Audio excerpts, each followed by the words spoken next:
जब कभी तुम्हारे सामने फैसले लेने की घड़ी आ जाए तो कभी भी कोई भी फैसला जल्दबाजी में मत लेना। कभी भी कोई फैसला लेने से पहले 2 बार सोचो, बैठो आराम से और उसके अच्छे परिणाम और बुरे परिणाम दोनों के बारे में सोचो, ध्यान रखो और उसके बाद दोनों परिणामों की तुलना करो। अगर उसके बाद अच्छे परिणामों का जो पलड़ा है वो भारी होता है, फिर उस काम के बारे में सोचा जा सकता है और उसके बाद फिर उस काम को करो। क्योंकि अगर तुमने कोई काम जल्दबाजी में कर दिया या कोई फैसला तुमने जल्दबाजी में ले लिया, याद रखना उस परिणाम का और उस फैसले का जो परिणाम आएगा वो दुखद भी हो सकता है। इसीलिए क्योंकि काम करने के बाद सिर्फ उसका फल आता है और इसके अलावा तुम उस काम को पूर्ववत नहीं कर सकते हो, तुम पहले जैसा नहीं कर सकते हो, उस फैसले को पहले जैसा नहीं कर सकते हो, बदल नहीं सकते हो। इसलिए हमेशा सोच समझ कर काम करो, हमेशा फैसलों के बारे में सोचो जरूर।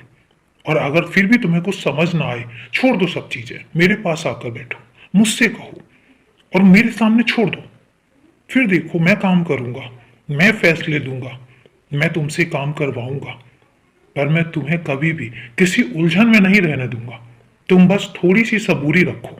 मैं जानता हूं कि तुमने श्रद्धा भी बहुत रखी है, तुमने सबूरी भी बहुत रखी है। मैं ये नहीं कहता हूं कि तुम्हें ज्यादा समय तक अब सबूरी रखनी पड़ेगी, पर समय रहते हर एक बार की हकीकत तुम्हारे सामने आएगी, हर एक बात तुम्हारे सामने खुलकर आएगी और फिर तुम्हें पता लगेगा बहुत सारी चीजों का, तुम्हें पता लगेगा बहुत सारी बातों का। और उसके बाद धीरे धीरे देखना तुम कैसे सारी बातें जान भी जाओगे और उसके बाद तब तुम्हें पता चलेगा कि ये तो तुम्हारा बाबा है, तुम्हारे लिए जो कर रहा था वो क्यों कर रहा था, किस लिए कर रहा था और उसके पीछे तुम्हारे बाबा का मकसद क्या था। सब जानोगे तुम, सब तुम्हें पता चलेगा।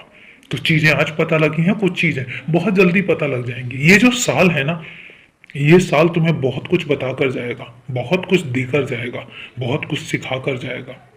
खुश रहो, बस खुश रहो। और अभी के लिए शुभ रात्रि मेरे बच्चे।